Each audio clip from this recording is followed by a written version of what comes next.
आदाब नाज़रीन, कैसे टीवी देख रहे हैं आप। मैं हूं आपके साथ सदफ सैफी। गांदरबल में मुश्तबे दहशतगर्दों ने कल देर रात टनल वर्कर्स पर हमला कर दिया। दहशतगर्दों की अंधाधुंध फायरिंग में 6 मजदूरों और एक डॉक्टर की मौत हो गई है, जबकि 5 मजदूर जख्मी हुए हैं। हमले की जिम्मेदारी दहशतगर्दाना तंजीम लश्कर-ए-तैयबा की हामी तंजीम द रेजिस्टेंट फ्रंट ने ली है।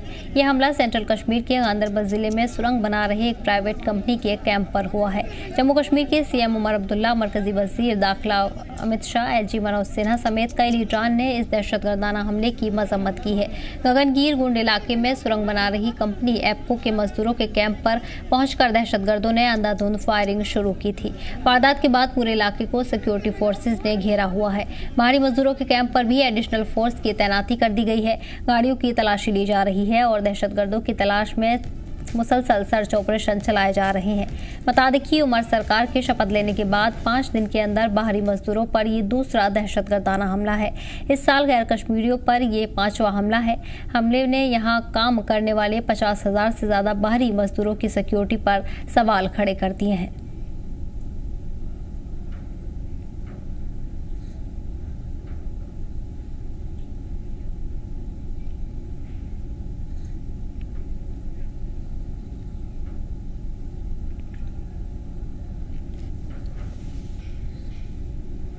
इसी पर खास चर्चा के लिए हमारे साथ defence expert captain UK Devraj जुड़ गए हैं। बहुत बहुत इस्तकबाल है देवराज जी आपका। जिस तरह से आप देख रहे हैं कि सबसे बड़ा अब तक जम्मू कश्मीर में सरकार बनने के बाद ही सबसे बड़ा दहशतगर्दाना हमला माना जा रहा है, जिसमें एक डॉक्टर समेत 6 मजदूरों की मौत हुई है और इसके बाद से ही पूरे इलाके को घेरा हुआ है। लेकिन वहीं कोई ऐसी इंफॉर्मेशन अभी तक सामने नहीं आई है कि दहशतगर्दों पर पकड़ बनाई जा सके। जी हाँ, बहुत दुख की बात है। सबसे पहले तो आपके चैनल के माध्यम से मैं जिनकी मौत हुई है उनके परिवारजनों को मेरी जो संवेदना है वो जताना चाहता हूँ। बहुत ही दुख की बात है। भगवान उनकी आत्मा को शांति दे। ये जो हमले हो रहे हैं जम्मू एंड कश्मीर के दूर दराज के इलाकों में, इनमें हाल ही के दिनों में बढ़ोतरी आई है। 22 से ज्यादा सिक्योरिटी पर्सनल्स की डेथ हो चुकी है। ज्यादातर जम्मू इलाके में हुई है, करीबन 18, और 4 सिक्योरिटी पर्सनल्स की डेथ तो वैली में भी हुई है।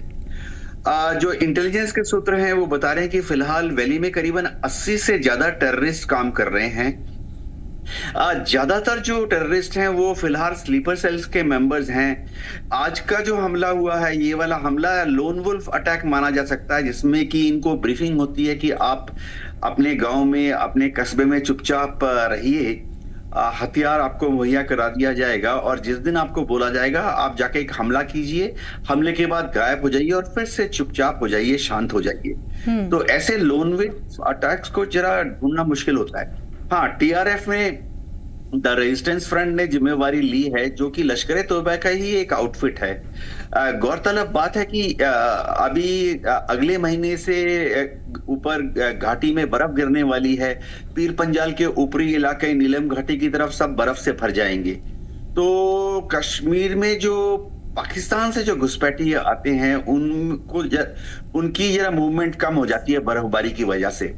तो ऐसा लगता है कि हैवी बर्फबारी होने के पहले ही वो ज्यादा से ज्यादा घुसपैठिए भेजकर कश्मीर में ऐसे दहशतगर्द मामलों को अंजाम दे रहे हैं।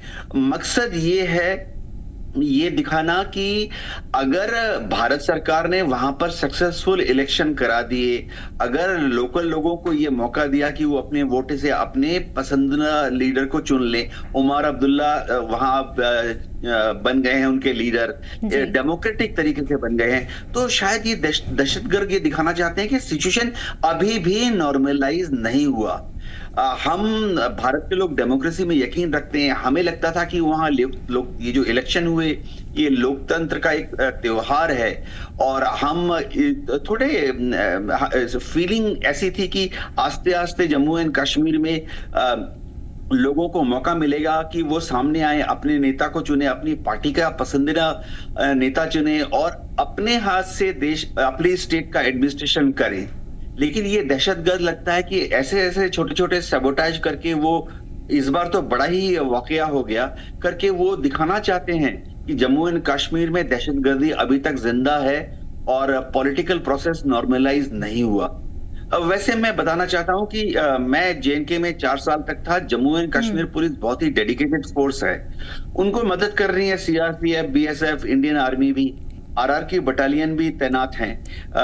हमारी इंटेलिजेंस एजेंसीज को थोड़ा और चाक चौबंद होना पड़ेगा, ताकि ऐसे जो स्लीपर सेल्स हैं ये कहां पर छुपे हुए हैं और किस तरह से अचानक हम हरकत में आते हैं और फिर गायब हो जाते हैं, उसका हमें एडवांस में थोड़ा पता लगना चाहिए। जी बिल्कुल। देवनाथ जी, ऐसे में हम क्या अब इसके पीछे क्या वजूहात मान सकते हैं? अहम वजूहात, पहले कहा जा रहा था कि इंतखाब नहीं होने देना चाहते हैं दहशतगर्द जो जितने भी हैं, लेकिन इलेक्शन हो गए, उसके बाद से जो हुकूमत है जम्मू कश्मीर में वो भी बन गई, उसके बाद भी जो टारगेट किलिंग का जो मामला है वो अब फिर से शुरू हो गया है, और इससे पहले भी बाहरी मजदूर को ही निशाना बनाया गया। अब एक बार फिर से जो बाहरी मजदूर है उन पर ही बड़ा हमला किया गया है। कहीं ना कहीं अब जो सरकार बनी है उस पर भी सवाल खड़े कर रहा है और सुरक्षा पर भी सवाल खड़े कर रहा है। जो भी तरक्की याफ्ता काम हो रहे हैं वो इस तरह से रुक रहे हैं। इस तरह अगर हम देखेंगे तो जम्मू कश्मीर में जो विकास के काम है वो फिर कभी नहीं हो पाएंगे। जी हाँ, भारत सरकार बहुत कोशिश कर रही है कि अलग अलग डेवलपमेंटल प्रोजेक्ट्स को, खासतौर से बड़े बड़े इंफ्रास्ट्रक्चर प्रोजेक्ट्स को जम्मू कश्मीर में लागू करे, ताकि लोगों को एम्प्लॉयमेंट मिले। और सबसे बड़ी बात है, लोगों को ये यकीन हो कि उनके यहाँ पे भी उतनी ही तरक्की हो रही है जितना कि भारत के दूसरे हिस्सों में तरक्की हो रही है। हाँ, मैं उमर अब्दुल्ला साहब से यही गुजारिश कर सकता हूँ, नेशनल कॉन्फ्रेंस के जो वर्कर्स हैं उनसे यही गुजारिश कर सकता हूँ कि अब अपने को हिंदुस्तान का हिस्सा समझें।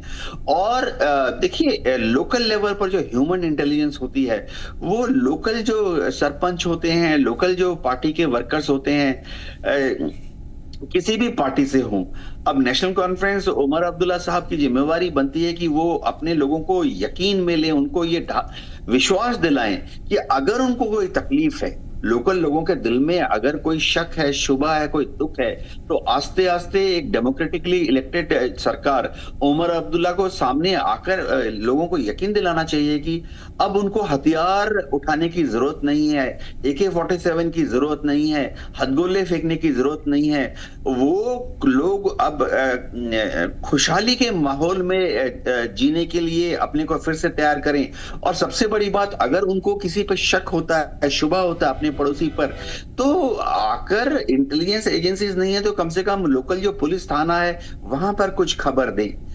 पॉलिटिकल जो वर्कर हैं, जो भी रूलिंग पार्टी है, या वहां अगर ऑपोजिशन पार्टी भी है, उनके भी पॉलिटिकल वर्कर्स का काम है कि आके पुलिस को किसी भी शक या शुबा या जहां पर भी उनको थोड़ा डाउटफुल कैरेक्टर का कोई आदमी दिखता है, अनजान आदमी दिखता है दूर दराज के इलाके में, आके खबर दें। जी जी बिल्कुल।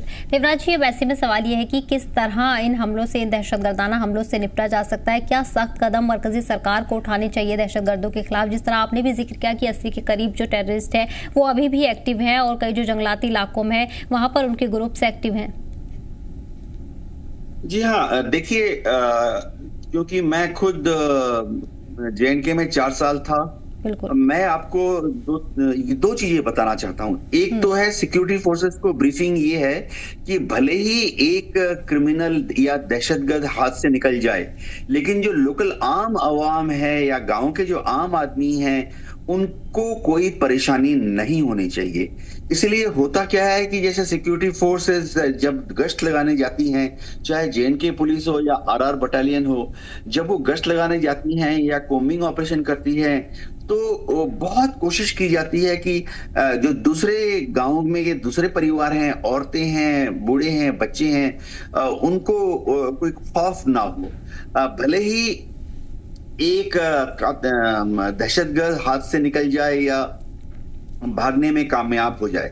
दूसरी चीज मैं दर्शकों को ये बताना चाहता हूं कि बहुत बड़ी जिम्मेवारी ये भी है कि हमारी जो सिक्योरिटी फोर्सेस हैं वो आस्ते आस्ते वहां पर जो लोकल लोग हैं उनके अंदर एक कॉन्फिडेंस का माहौल पैदा करें कि सिक्योरिटी फोर्सेस जो हैं उनकी हिफाजत के लिए हैं। सिक्योरिटी फोर्सेस लोकल लोगों का दुश्मन नहीं है। मैं आपको बताता हूं कि जैसे वहां चरवाहे होते हैं, बकरवाल होते हैं, ये लोग काफी मेहनत से काम करते हैं, ऊंचे ऊंचे पहाड़ों पर, जंगल में, दर्रों में जाकर अपने मवेशियों को चराते हैं। खुशी की बात यह है कि ये जो बकरवाल होते हैं, इनको मालूम है कि अगर वहां पीसफुल माहौल कायम रखना है, तो जो बाहर के लोग हैं, जो कि कई बार पाकिस्तान से भी घुसपैठी आते हैं, उनके बारे में खबर पुलिस को देनी है या स्टेट एडमिनिस्ट्रेशन को देनी है, कम से कम और किसी को नहीं तो आके जो लोकल पंचायत के लोग हैं उनको बता दें। तो बिना लोकल लोगों को गांव में डराए हुए सिक्योरिटी का माहौल किस तरह से एनफोर्स किया जाए, जिसमें गांव के लोग सिक्योरिटी फोर्सेस को अपना दोस्त समझे, ये बहुत बड़ा चैलेंजिंग टास्क है, लेकिन हम आस्ते आस्ते सक्सेसफुल होंगे। जी बिल्कुल। देवनाथ जी, जैसे कि अब सुनने में आ रहा है कि टीआरएफ ने इस हमले की जिम्मेदारी ली है। टीआरएफ संगठन का क्या मकसद है, या फिर इसके पीछे कोई बड़ा संगठन काम कर रहा है? पड़ोसी मुल्क से इसके तार जुड़े हुए हैं, इसलिए इन दहशतगर्दाना हमलों को अंजाम जम्मू कश्मीर में दिया जा रहा है। हाँ, अगर आप देखें तो आजादी के बाद से 1980 के दशक तक, 90 के दशक तक कश्मीर में पीसफुल माहौल था। कश्मीर के लोग जो हैं वो ज्यादातर भारत के साथ मिलकर आगे बढ़ रहे थे।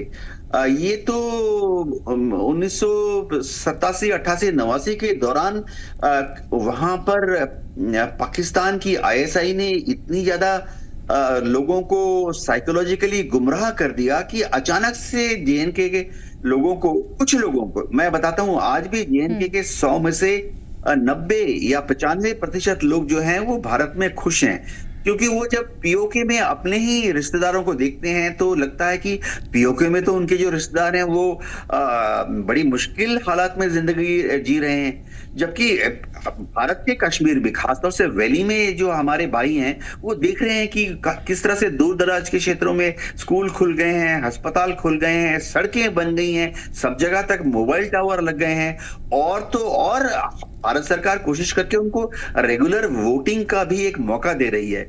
लेकिन पाकिस्तान की जो आईएसआई है, पाकिस्तान की आर्मी भी, उनको मालूम है कि अगर जम्मू एंड कश्मीर में पीसफुल माहौल आ गया तो पाकिस्तान की आर्मी का तो वजूद ही खत्म हो जाएगा।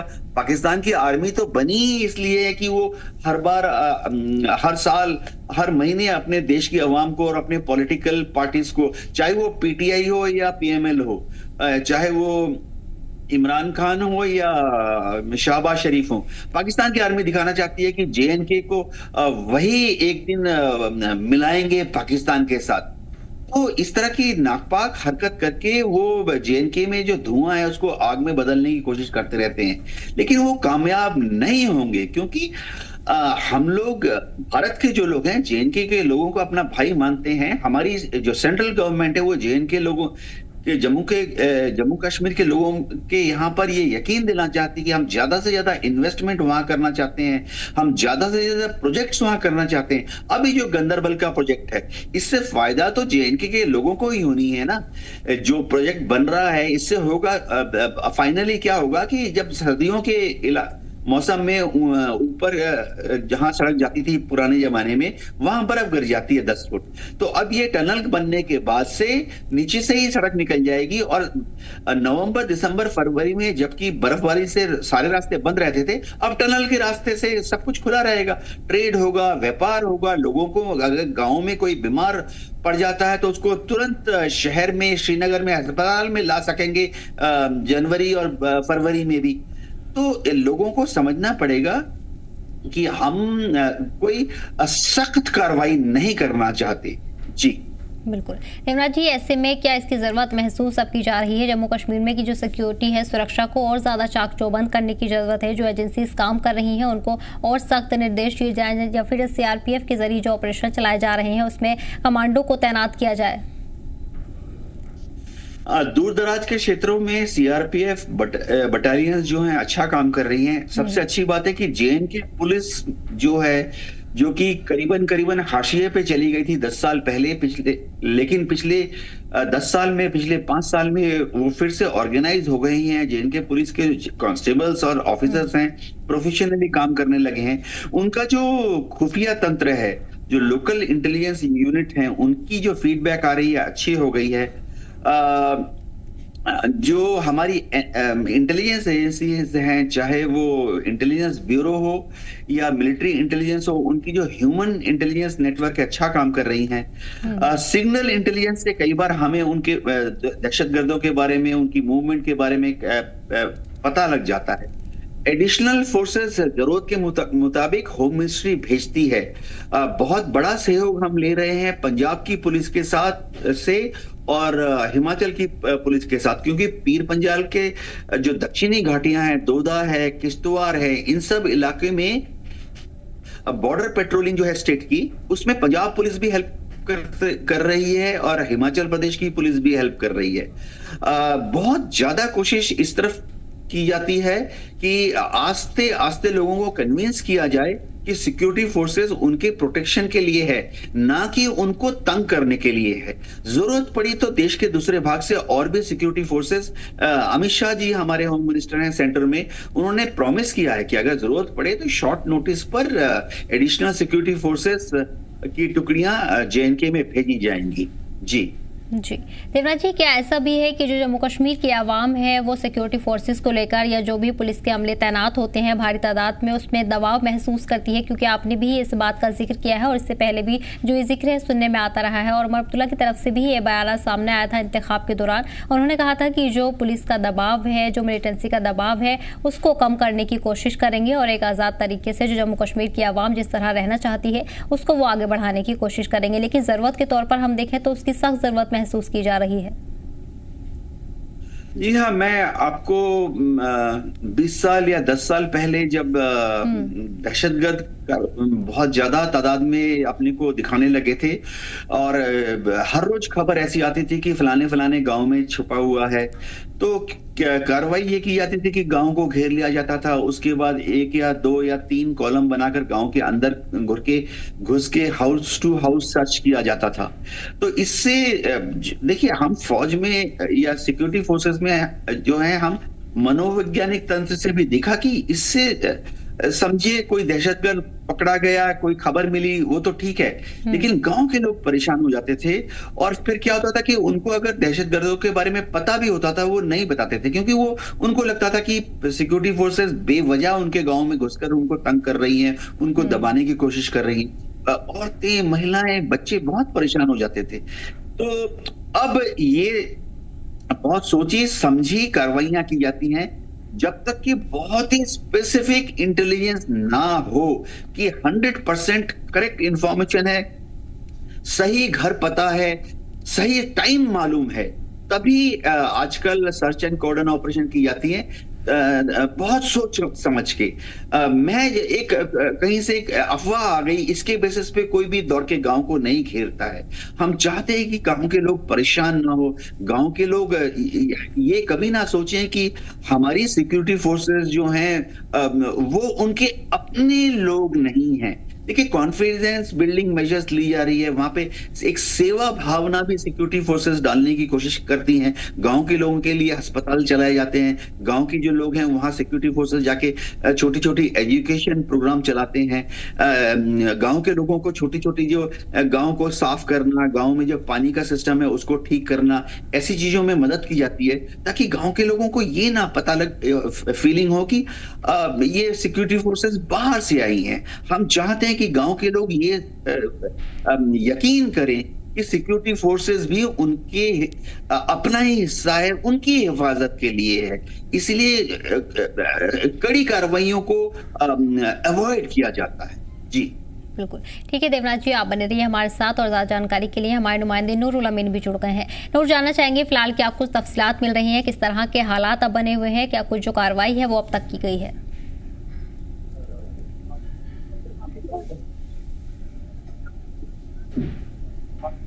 जी नूर, आवाज मिल रही है आपको? जी जी जी ठीक है नूर, किस तरह के हालात अब बने हुए हैं, क्या कुछ तफसीलात मिल रही हैं?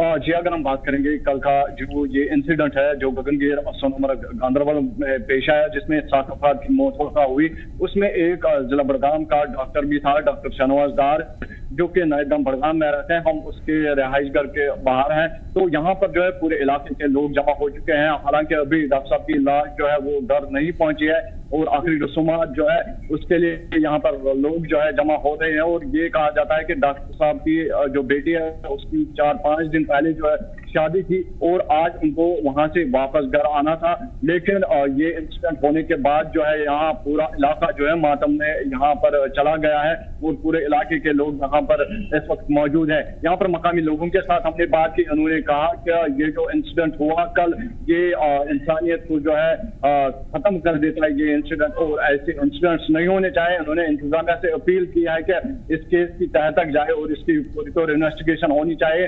और साथ साथ में उन्होंने ये भी कहा कि ये डॉक्टर साहब जो है फैमिली अर्निंग है था फैमिली में, तो इनके लिए जो है कुछ ना कुछ कंपनसेशन होनी चाहिए, एक्सग्रेशिया होना चाहिए। और अगर हम ओवरऑल बात करेंगे तो यहाँ पर मकामी लोग जो है सदमे में चले गए हैं, क्योंकि ये कहा जाता है कि जो डॉक्टर शाहनवाज डार था ये इंसानियत से बड़ा हुआ था और तमाम लोगों के काम आता था। खासतौर पर इस इलाके की बात करेंगे, ये अपने पेशे को इस तरीके से इस्तेमाल करते थे, यहाँ पर किसी को भी अगर जरूरत होती थी, मेडिकल इमरजेंसी अगर होती थी तो डॉक्टर साहब वहां पर पेश होते थे। लेकिन अब डॉक्टर साहब के चले जाने के बाद जो है यहाँ पर पूरा इलाका जो है सदमे में चला गया है और तमाम लोग जो है यहाँ पर इंतजार कर रहे हैं कि डॉक्टर साहब की बॉडी जो है यहाँ पर पहुंच जाएगी तो उसके जो आखिरी रसूमात है वो अंजाम दिए जाएंगे। और यहाँ के मकामी लोगों ने ये भी कहा कि डॉक्टर साहब को जो फैमिली में है वहाँ पर कोई अर्निंग हैंड अभी नहीं है तो उसकी तरफ भी जो है नजर डालनी चाहिए। और इंतजामिया से उन्होंने अपील की है कि इस केस की इन्वेस्टिगेशन तय तक होनी चाहिए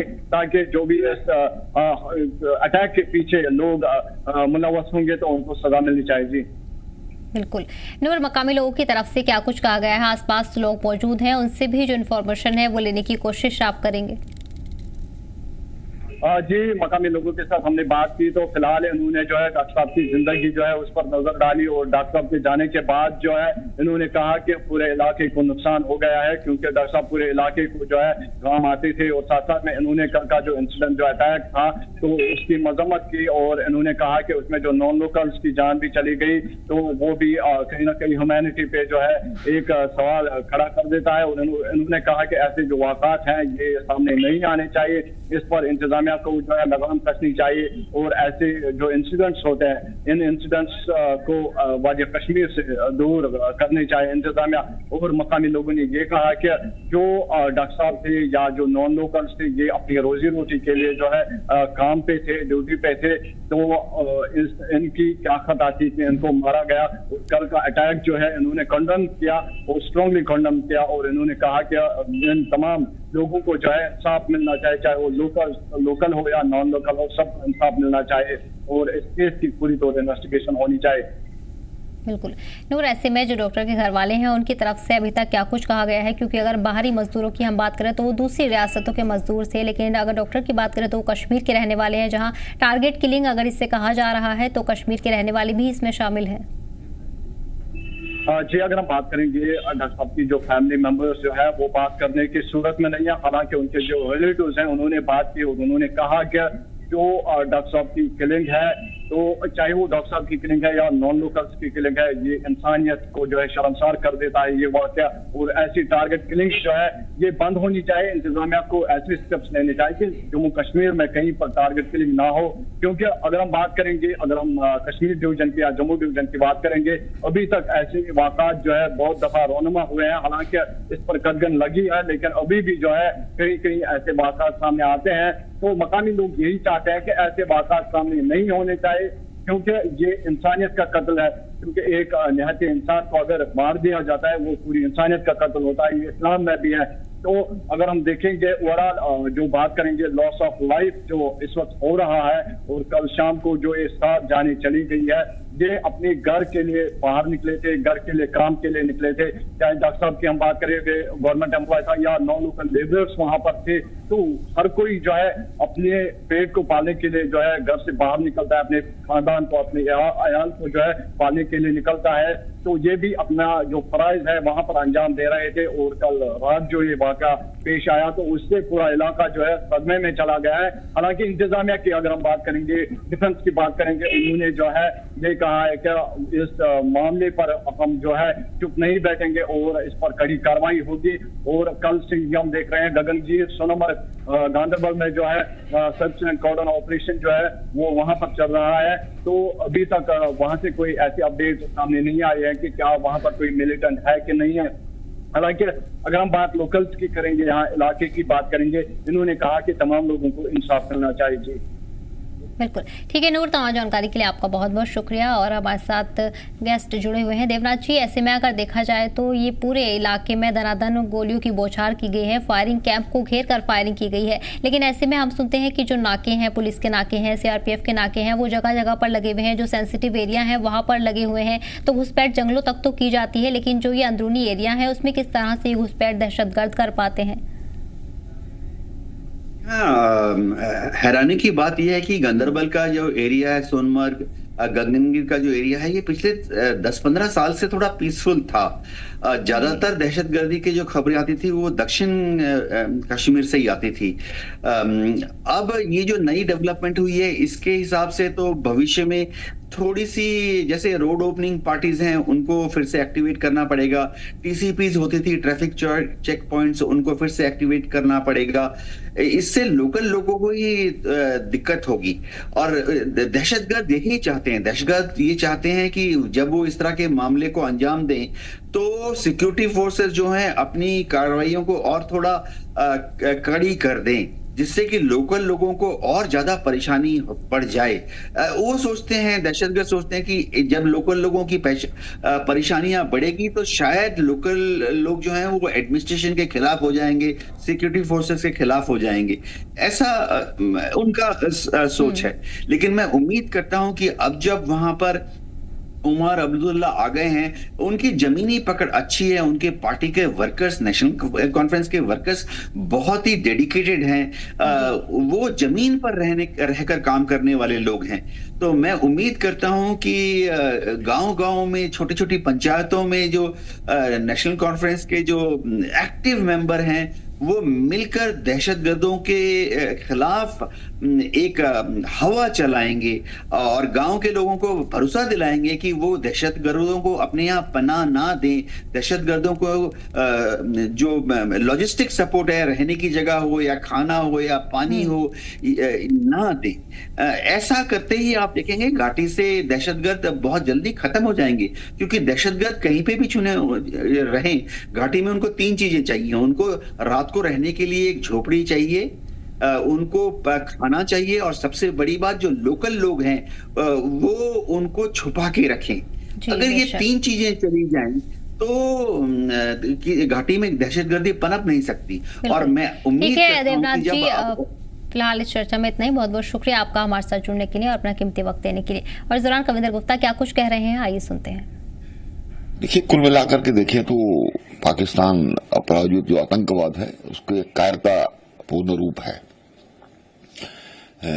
इस प्रकार से लोग जो रोजी रोटी कमाने के लिए दूसरे प्रदेशों से आते हैं, बहुत से ऐसे प्रोजेक्ट्स चल रहे होते हैं जहां पे वो काम करते हैं, तो इसमें उन पर गोलीबारी करके